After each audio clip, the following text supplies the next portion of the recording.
Bueno, continuamos. Estábamos viendo cuáles son las distintas maneras que tienen las cosas de entrar en la memoria. Lo habíamos dejado en la cuestión de los afectos, cómo los afectos están en la memoria a diferencia de cómo los vivimos. Dice Agustín que el miedo pertenece a la esencia de la memoria. Cuando me represento una alegría o una tristeza, yo mismo no soy alegre, o perdón, no estoy alegre o estoy triste, sino que lo único que hago es representarme dicha alegría o dicha tristeza, sin la necesidad de estar o de padecer ninguna alegría o tristeza. No tememos cuando recordamos un temor, a no ser que ese miedo sea muy traumático, ¿no? Entonces sí, si un miedo es muy traumático, si se recrea a través de la narración, sí que puede suponer una afectación anímica al sujeto enunciante o emisor. Incluso podemos representarnos una tristeza estando alegre de ánimo. La representación de afecciones no viene condicionada por el carácter de las afecciones de la situación representada. Esto, de acuerdo con el dualismo mente-cuerpo, es perfectamente normal, puesto que lo recordado, lo representado, no es más que una afección del cuerpo en el alma. En la medida en que el cuerpo no es lo mismo que el alma, por ejemplo, el dolor corporal, pues, y la diferencia que existe con el sufrimiento anímico. Por ejemplo, de la alegría de haber podido resistirlo hasta su desaparición. Es decir, tú puedes tener un dolor físico muy fuerte, pero puedes estar contento, alegre, anímicamente, resultado como consecuencia de ese padecimiento al haberlo superado, ¿no? La memoria es la conciencia misma, según Agustín. ¿Cómo puedo yo, estando alegre, tener la tristeza? Es un poco la pregunta, ¿no? La memoria es como el estómago. Los manjares consumidos, dulces y amargos, aún están ahí, pero ya no pueden saborearse de la misma manera. Bonita analogía. Cuando clasificamos los movimientos del ánimo, como sabéis, pues son todas esas direcciones de la experiencia, como por ejemplo la cupiditas o deseo, la laetitia o alegría, el metus, el miedo, la tristitia, la tristeza, y los definimos, los tomamos de la conciencia misma, de ahí deriva que estén a mi disposición. Pues mi alegría es mía y mi pena es mía también. Son mías. Las tengo yo. ¿Dónde? En mi ser. ¿Dónde? En mi alma. ¿Cómo? Bueno, en la memoria. ¿Cómo? En forma de recuerdo. Bien. Cuando los tenemos teóricamente, cuando uno, cuando uno se representa un miedo, por ejemplo, no nos perturban por estar presentes en uno mismo. O sea, no nos perturban por estar presentes en uno mismo. Ahora bien, ¿cómo los tengo? Esa es un poco la pregunta, ¿no? Vamos a leer la cita de las confesiones del libro 10, parte 14, 14-22. Vamos a ver. A ver. Aquí.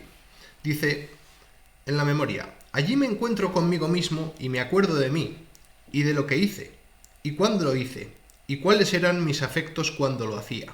De ello, de lo que esté a mi disposición, infiero futuras acciones y acontecimientos y esperanzas, y todas estas cosas puedo meditarlas de nuevo como si estuvieran casi presentes.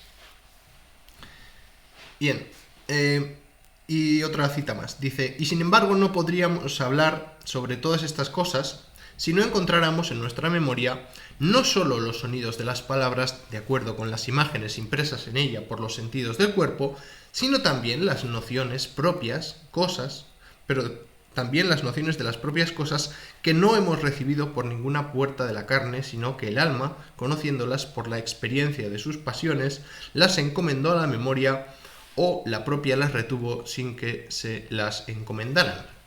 Es decir, que hay una especie de apropiación de uno mismo que va cayendo inconscientemente sobre la memoria. Algo así. Entonces, resulta que San Agustín se encuentra consigo mismo, ¿no? En la representación que tiene de las cosas, su imagen está presente.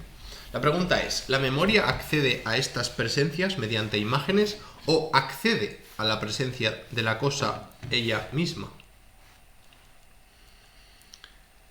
Entonces, la aporía relativa a la oblivio. Bien, vamos a trabajar la cuestión del olvido. San Agustín se plantea trabajar la cuestión del olvido. Dice,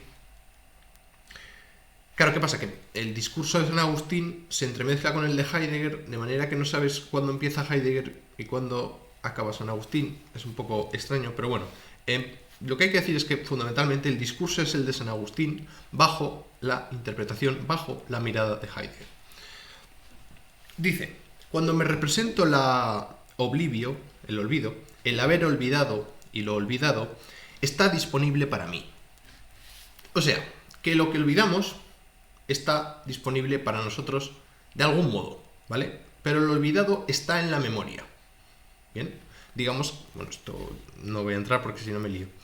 El estar disponible para mí, algo que es como llamamos a los recuerdos están disponibles para mí, por si no, no son recuerdos, lo he olvidado, afecta en sentido indiferenciado al contenido representado y a la ejecución de la representación de memoria y olvido. Ambas realidades no están diferenciadas o divididas en la conciencia, como he dicho. El olvido es relatiforme, es decir, que su forma es relativa. El hecho de no tener presente algo que estuvo presente y que tendría que estarlo ahora, como no tener actualmente algo disponible, es decir, que el olvido es una especie de ausencia de memoria. Este estar ausente es comprendido como no existencia, es decir, como no disponible para mí.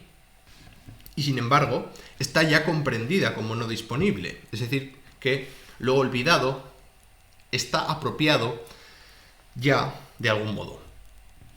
Dice Agustín, pero ¿qué es el olvido sino la privación de memoria? Es decir, cuando la memoria está aquí, digamos, cuando me acuerdo del olvido, el olvido no puede estar aquí. O cuando está aquí, no puedo representarme el olvido. Claro, cuando uno, digamos, intenta descubrir lo que ha olvidado, lo que pasa es que ya deja de estar olvidado y se convierte en recordado.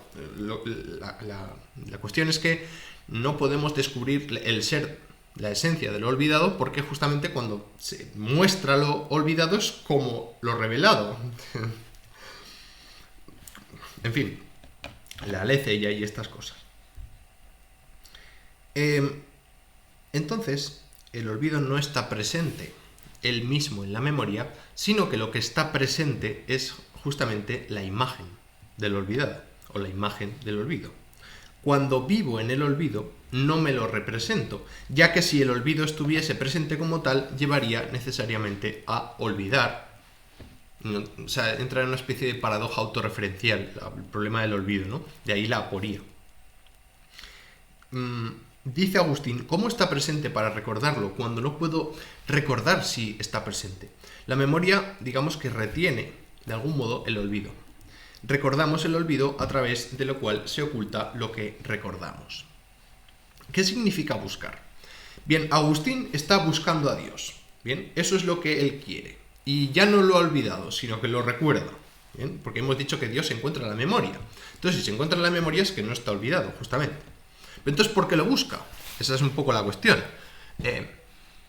¿Por qué buscas a Dios? Eso es porque no lo tienes. Y si no lo tienes es que a lo mejor lo has olvidado. O lo has perdido de algún modo. Bueno, es distinto. Estar en la memoria es no existir, pero estar en el olvido es una no existencia de un mayor grado que la no existencia de la memoria, podríamos decir, ¿no?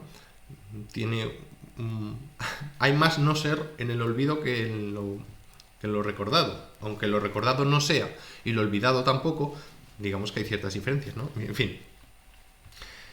Agustín está buscando a Dios, eso es lo que él quiere. Dice Agustín, tanta fuerza de la vida es esta memoria y yo soy ella misma. Entonces, la pregunta es, ¿encontramos cosas en la memoria? Sí, y de muy distinto tipo, carácter o índole ontológica, como ya hemos visto, ¿no? Objetos sensibles, no sensibles, sentimientos, bla, bla, bla. ¿Qué constitución ontológica tienen los entes en la memoria? Porque claro, digamos que los objetos, antes de entrar en nuestra psique, en nuestra memoria, son de distinta índole ontológica, natural. Pero una vez entran en nuestra psique, esos objetos siguen manteniendo su propia esencia ontológica o, digamos, que adquieren la esencia ontológica de lo psíquico. Bien.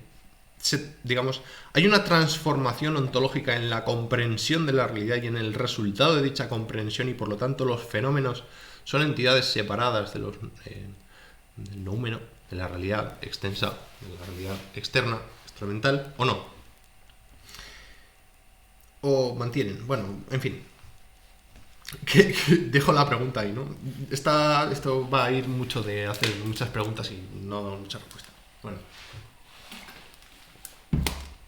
Entonces,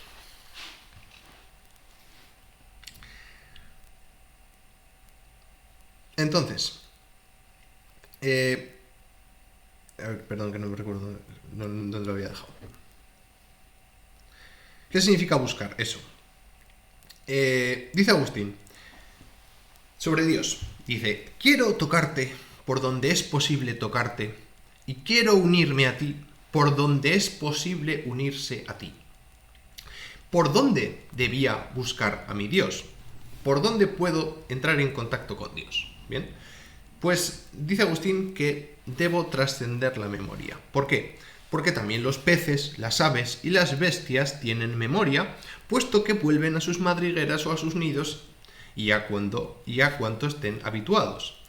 Pero solo gracias a la memoria pueden tener esa habituación. Es decir, que para poder tener una rutina, para poder tener un hábito, es necesario tener cierta memoria para poder ir repitiendo una y otra vez esos hábitos, dice Agustín. Ahora bien, si buscamos a Dios fuera de la memoria, ¿cómo nos acordaremos de Él? ¿Acaso no nos olvidaremos de Él? Si no sabemos nada de Dios, y esto es por definición así, puesto que Dios es lo máximamente posible de pensar, algo ajeno, por supuesto, a las capacidades del ser humano, entonces, si no sabes nada de Dios y tú lo estás buscando, ¿cómo vas a saber cuando lo encuentres qué es eso, qué es Dios, lo que andabas buscando y no otra cosa, puesto que no sabes lo que es? Esto significa que de alguna manera ya tenemos a Dios. Es decir, que en nuestra memoria está Dios, puesto que si no sería imposible encontrarlo. ¿De acuerdo? Por lo tanto, ahí es donde está, ¿no? Cuando buscamos imaginaos, ¿no? Cuando buscamos, por ejemplo, el móvil, imagínate que yo estoy buscando un móvil porque no sé dónde está, lo he perdido, ¿no? Pues son muchas las cosas que me van saliendo al encuentro. ¿Bien?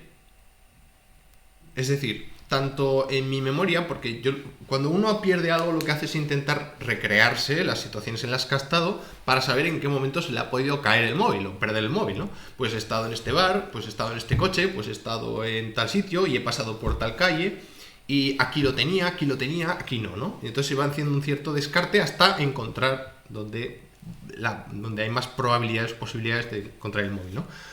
De igual modo, cuando uno lo busca espacialmente, ¿no? Pues uno anda buscando el móvil, entonces se mueve en su casa, en la que hay un montón de cosas, pero todas esas cosas no se le aparecen a él como lo que está buscando. ¿Ven? Porque lo que está buscando lo tiene él en su cabeza. Y hasta que no encuentra un objeto que tiene la misma apariencia que la que él presupone, es cuando lo ha encontrado. Pero entonces yo necesito tener cierta idea de cómo es mi móvil para ir buscando entre las diversas cosas que no tienen esa forma de móvil para al final, una vez encontrarlo precisamente por eso, porque yo sabía cómo era, tenía esa idea, ¿no? Esto es así porque de algún modo debo tener lo buscado mismo en mi cabeza, en mi memoria, aquello de acuerdo con y en orden a lo que mido lo que hay que encontrar. Incluso en el supuesto de que con ello, de que con lo que yo hubiera dado, en el supuesto de que con lo que yo hubiera dado fuera lo buscado y yo no lo diagnosticara como tal, pues no estaría encontrado. Imaginaos que yo encuentro una cosa que creo que es mi móvil, pero en realidad era el móvil de otra persona que tenía el mismo modelo que el mío. Bueno, pues entonces ahí hay un error. Y no hemos encontrado lo que andábamos buscando, por mucho que tenga la misma idea. O sea, tenga el mismo aspecto. Bien. Así pues, cuando se busca algo que ha sido ido ya de los ojos, en el buscar y en el ser buscado está en la memoria. Bien. ¿Qué ocurre cuando lo que ha desertado de la memoria ha de ser buscado? Es decir, ¿qué ocurre cuando buscamos algo que ya no sabemos cómo es? Pero ya no sabemos cómo es nada. Es decir, hemos perdido por completo su esencia, la totalidad de los atributos y las características y de las, digamos, los predicados que le hacían como ser como es, ¿no? ¿Dónde buscamos entonces? También lo olvidado ha de estar en la memoria, pero justamente no está presente en la memoria. Está no presente en la memoria, lo olvidado. ¿O acaso está en una parte de lo que buscamos en la memoria y otra parte ha desertado? De modo que al buscar tenemos aún un resto en la conciencia que intentamos completar para así evitar la mutilación. Enseguida intentamos buscar cosas asociadas a la esencia de esa cosa, de algún modo, ¿no? Tengan en cuenta que si hubiera desertado del todo, es decir, que si hubiera perdido por completo la esencia de algo, ni siquiera una alusión a ello tendría la menor utilidad. Ya ni siquiera el nombre tendría sentido. Andas buscando el qué. Ni siquiera sabes lo que es. No tiene ningún sentido eso, ¿no? Por ejemplo, cuando intentamos recordar el nombre de una persona que conocemos, pues buscamos entre todos los nombres que conocemos hasta dar con aquel que estamos más acostumbrados a vincular con la persona en cuestión. Y entonces, en ese momento, también lo olvidado emerge de y en la conciencia. Y por lo tanto, no pudo haber desertado totalmente de ella. Esto es lo que he explicado previamente de la cuestión de la bicicleta, ¿no? Todo lo que se aprende permanece de algún modo en nosotros, aunque latente, aunque inconsciente, podríamos decir, ¿no? En un sentido freudiano, y también una lectura freudiana muy interesante. Entonces, si recordamos que hemos olvidado, por ejemplo, cómo se hacían las lentejas, pues todavía recordamos algo. Luego, porque ya por lo menos sabemos que nosotros sabíamos hacer lentejas, cosa que ya es mucho, y ya sabemos lo que son las lentejas, y ya sabemos que es una cosa para comer, etc, etc, etc, ¿no? Si recordamos que hemos olvidado cómo se hacía, entonces, como digo, todavía recordamos algo. Luego, el olvido no es una privación radical de la memoria, sino que el olvido conserva un cierto sentido intencional de relación, es decir, de vivencia. En tanto que hemos perdido algo, lo tenemos aún con todo. ¿Qué significa entonces haber olvidado algo completamente? Como cuando tu novia te dice que ha olvidado a su ex, ¿no? Es decir, claro, la ha olvidado completamente a mi ex, entonces ¿para qué me lo dices, no? Ya estás diciendo que la has olvidado. Bueno, puede ser un momento de afirmación, de digamos, reafirmación, pero bueno, en fin. La cuestión es que haber olvidado algo completamente significa no vivir en absoluto en la ejecución de la representación, no tener disponible en absoluto la dirección de acceso, haberse cerrado por completo a algo, haberse cubierto, velado, opacado tanto algo que no se ve ya, que se ha olvidado.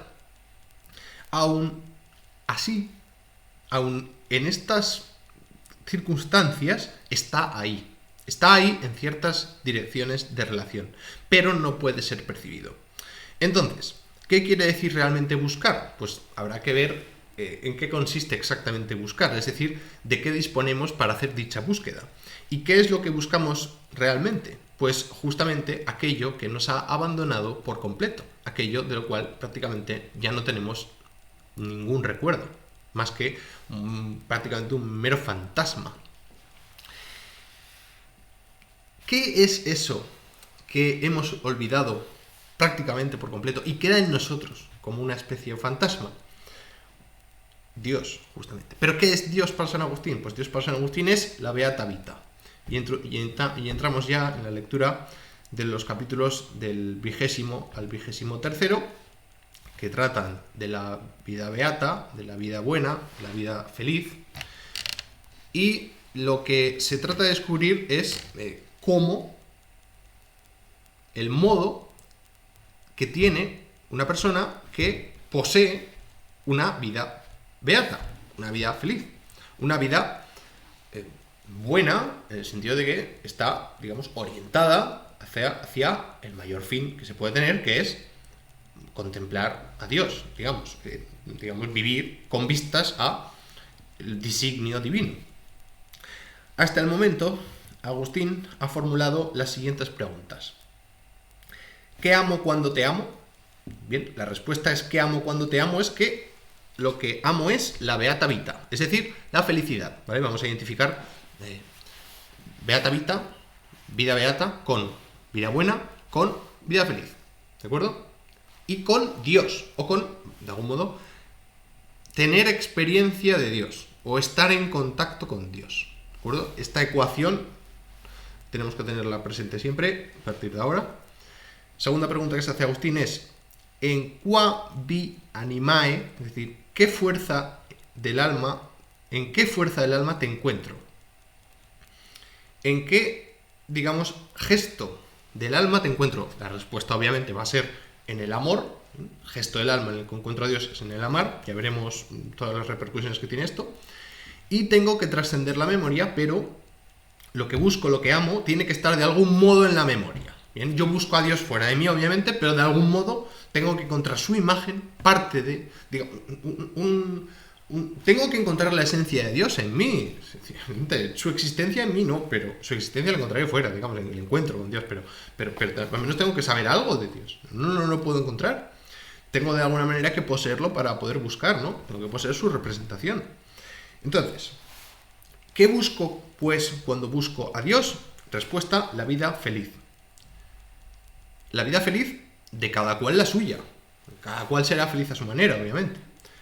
No ha sido, pues, destruida al menos la tradición. Como vemos, esta idea de que vida buena es igual a vida feliz es una idea socrática, y lo que está diciendo Heidegger aquí es que Agustín no ha roto con la tradición greco-latina, o griega, vamos, la filosofía griega. Todo el mundo busca lo mismo para sí mismo. Ser feliz, tener felicidad. Esto es un presupuesto antropológico de San Agustín, ¿no? Todo el mundo desea ser feliz. También es un presupuesto antropológico de Sócrates. Entonces, hay distintos tipos de personas según su modo de acceso a la felicidad. Y yo aquí voy a introducir a Schiller para presentar las posiciones que se plantean en el texto. ¿Por qué? Porque Schiller nos da un esquema conceptual, un criterio de clasificación muy útil para entender lo que se va a decir a continuación. Schiller plantea la diferencia entre los ingenuos y los sentimentales. Los ingenuos son los que nunca han tenido contacto con algo, y los sentimentales son los que quieren volver a tener ese contacto con algo que tanto les satisfizo. Entonces, con respecto al modo de acceso a la felicidad, tendríamos a los ingenuos, es decir, los que ya son felices de hecho, y por lo tanto no se preocupan por la felicidad, no saben todavía lo que es la felicidad, no lo sabrán hasta que la pierdan, y los que nunca la han tenido, es decir, aquellos que todavía no han sido felices. Bueno, ya lo serán, todavía son demasiado jóvenes para ser felices, todavía por ejemplo, todavía ni siquiera tienen conciencia de sí mismos, entonces ¿cómo van a ser felices, no? Entonces, estas serían las dos posibilidades que existen de relación con la felicidad. O bien se tiene y ya no hay necesidad de preguntarse por el modo de acceso, porque ¿qué necesidad tienes de ser feliz? O sea, sí, ¿qué necesidad tienes de saber cómo ser feliz si ya lo eres? No tiene ningún sentido. Y luego, ¿qué necesidad tienes de que te hablen de la felicidad si ni siquiera lo has vivido? Tampoco tiene sentido, ¿no? Hay una realización ontológica de Dios, de la relación con Dios, en cada caso el suyo. Es decir, que la realización de la relación ontológica con Dios se da en cada caso el suyo. Es decir, que cada cual tiene su propia relación con Dios. Y en segundo lugar tendríamos a los sentimentales, ¿no? Los sentimentales son aquellos que han tenido la felicidad, han sido felices, pero ya no lo son. Y por lo tanto la felicidad forma parte de su memoria. La felicidad forma parte de su memoria. Dentro de los sentimentales hay dos posiciones también. En primer lugar, los que tienen esperanza de volver a ser felices, es decir, los que quieren volver a ser felices, los que quieren volver a encontrar a Dios, que tienen una especie de necesidad de volver a ser felices, de volver a encontrar esa felicidad primigenia u originaria. Y en segundo lugar tendremos los que no tienen esperanza de volver a ser felices, pero, sin embargo, desean ser felices, porque todo ser humano desea ser feliz. Pero estas personas desean ser felices aunque saben que es imposible. ¿Bien? Justamente nos interesan los sentimentales, o en la perspectiva agustiniana nos interesa trabajar con los sentimentales, ¿no? Que es el modo de orientación o de dirección a la vida feliz, ¿no? A la beata vita, o a la posibilidad de encontrar o no a Dios. Entonces, la beata vita, todos volunt, ¿bien? Todos la tienen, todos tienen vida feliz, de modo general, y cada cual sabe más o menos cómo sería feliz a los ojos de Dios. La queremos, la felicidad, porque la amamos. Solo podemos amarla en la medida en que podemos también tener cierto conocimiento al respecto. Todo el mundo, más o menos, sabe lo que significa estar feliz, en paz consigo mismo. Y más o menos todo el mundo sabe lo que desea, lo que quiere vivir o cómo quiere vivir de modo más normal, ¿no? Dice San Agustín que entonces sí que está en la memoria y si no, no sería posible. Es decir, que los infelices, los que no son felices, tienen la felicidad de algún modo en su memoria. Bien, y por esta vía va a tirar Agustín para encontrar a Dios. Ya vamos a ver. Esto presupone la comprensión de la palabra, del habla, del sentido existencial, que está de ahí de modo general. Es decir, que hay que descubrir qué es lo que está ahí, en la comprensión de la palabra, que es la felicidad, y cómo está ahí, ¿no? Cómo está ahí, pues, primordialmente. Dice San Agustín, dice Kierkegaard en La enfermedad mortal: cuanta más representación de Dios, tanto más sí mismo. Cuanto más sí mismo, tanta más representación de Dios. ¿Cómo está presente o es tenida como presente la beata vita?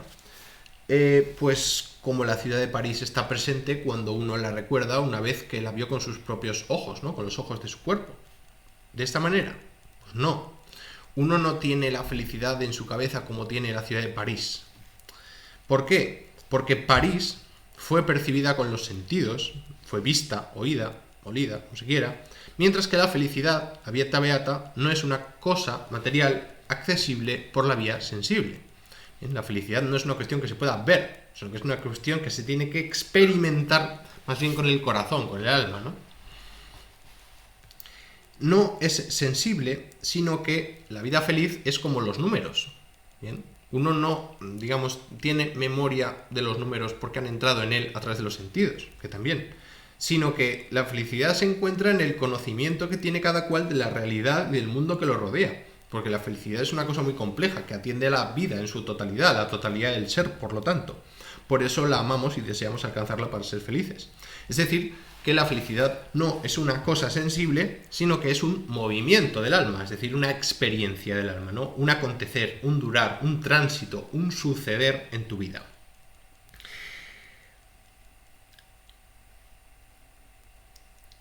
Entonces, digamos que la finalidad de la preocupación, del curae, aquí aparece por primera vez el término curae, cuidado, de donde va a sacar el término Heidegger de sorge.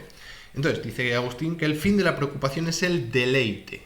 El deleite también es una cuestión importantísima. Entonces, dice: de igual modo que la alegría es algo que puedo tener presente en mí, incluso cuando estoy triste, la beata vita no necesita que yo sea beatus, sino que también puedo tenerla siendo miserable o estando en la miseria existencial, por la idea de que yo la tengo en mi memoria, ¿no? Aunque yo esté triste, puedo ser feliz, puedo tener la felicidad en la medida en la que yo la viví y por lo tanto la recreo en mi presente a través de la narración de la memoria, que es una explicitación de lo que me sucedió.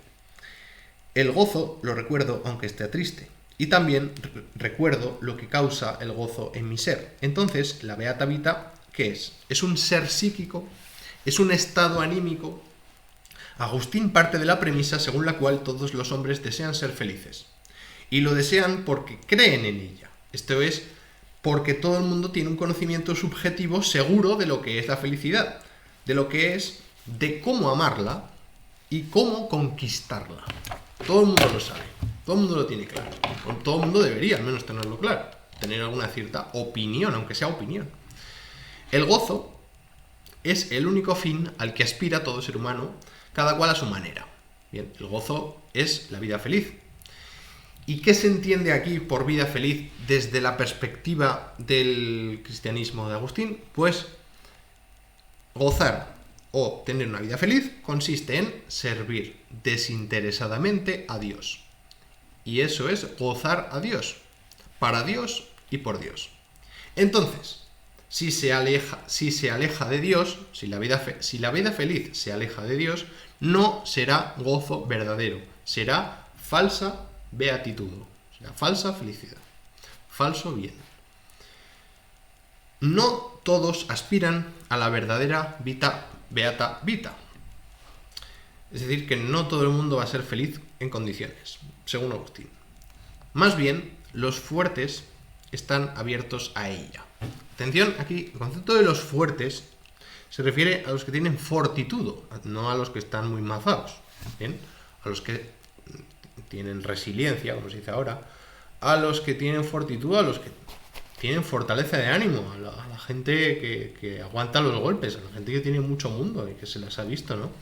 Y que no solo eso, sino que tiene una disposición abierta, vitalista hacia el mundo.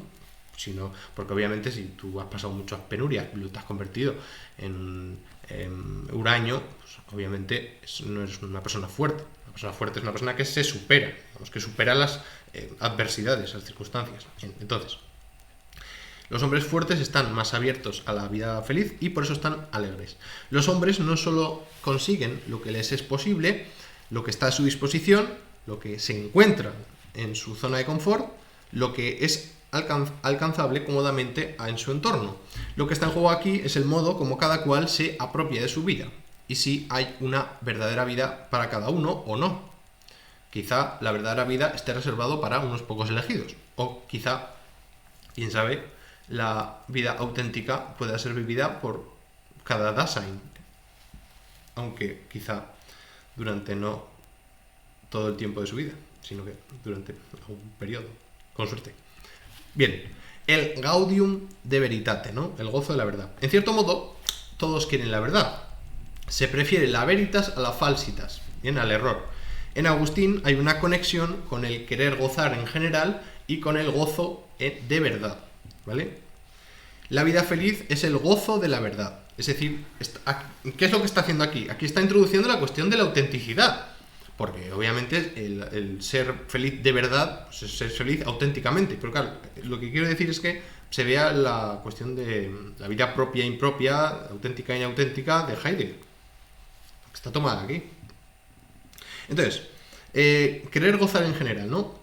Comprender fácticamente, históricamente, en un determinado nivel de la vida fáctica, que la alegría es o sale experimentada que la alegría es experimentada de donde nos sale al encuentro de algún modo la verdad en nuestra vida, ¿no? Queremos la verdad porque la conocemos. También tenemos memoria de vivir situaciones de la verdad. Pero ¿cómo encontramos la verdad? Pues en sitios donde de ningún modo vamos a dejar que nos engañen. Dice Agustín. ¿Dónde vas a buscar la verdad? Donde sabes que no te engañan. Los hombres quieren engañar. Todo el mundo miente, pero no quiere que le mientan. ¿Por qué? Porque quieren engañar pero no ser engañados. Y este impulso les lleva al esfuerzo, digamos, a este esfuerzo les lleva a un sentido de la verdad, a querer la verdad. Y queremos la verdad porque la conocemos, porque tenemos memoria de ella. Y sabemos que aman la verdad estos hombres porque no quieren ser engañados, porque la verdad es la verdadera vida feliz. Bien, entonces, la veritas, la verdad, en el camino hacia abajo. ¿Qué es este camino hacia abajo? Pues la caída, la Verfall, ¿no? También un concepto heideggeriano. Caída al mundo impropio, la caída al mundo en general. Entonces, dice San Agustín, los hombres se esfuerzan por ser felices y se esfuerzan también y se alegran por la verdad. Pero ¿por qué no están, pese a todo, en la beata vita verdadera, que es Dios mismo? Es decir, ¿por qué los hombres que saben tanto no son felices? Justamente, son felices al modo como lo demanda Dios. ¿por qué no gozan de la verdad? ¿Por qué no viven ellos la alegría que corresponde a tal veritas? Dice Agustín que porque se ocupan más de otras cosas, que las bajezas a las que se entregan los hombres les hacen más desgraciados. Entonces, la verdad de la memoria, débilmente y de modo apenas audible, reclama sus derechos desde el fondo del alma. Aquí se ve la voz de la conciencia, ¿no? Justamente, también aparece en ese tiempo. El habla interior en la confesión. Hay todavía un poco de luz en los hombres, dice Agustín. Hay aún un mínimo de luz.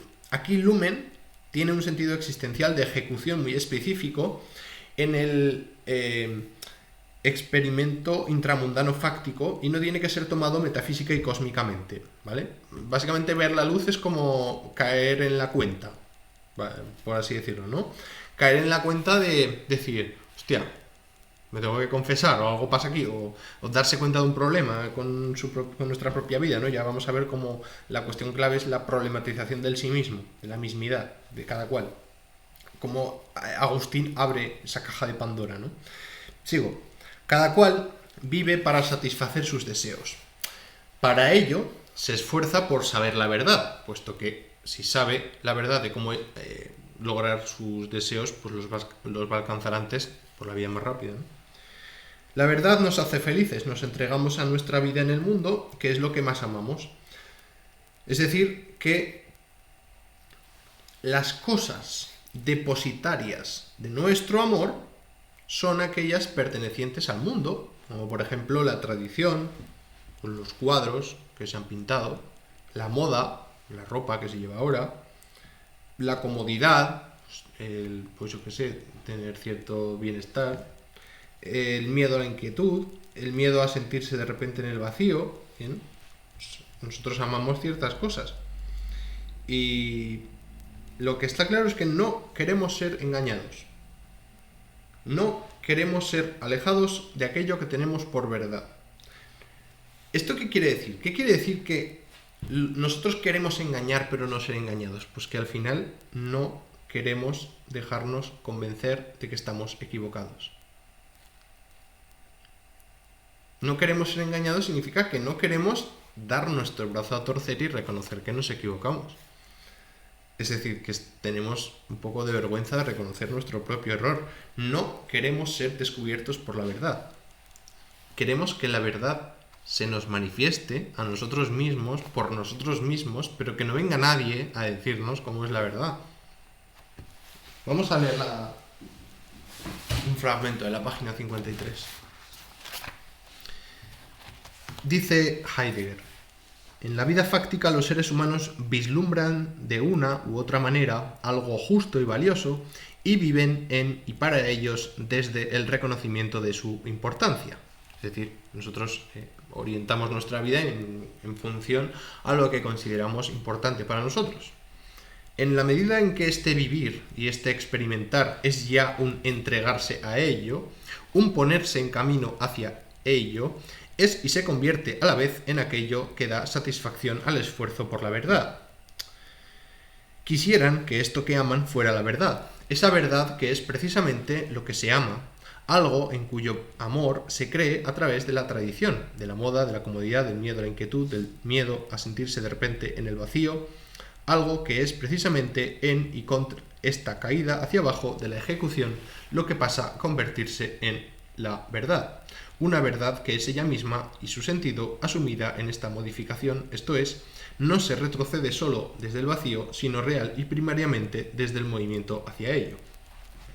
Es decir que somos culpables de no dejarnos convencer por la verdad, ¿no? De no dejarnos convencer por otro acerca de la verdad. Bueno, lo dejo aquí y continúo más adelante, próximamente con otros vídeos. Un saludo y hasta la próxima.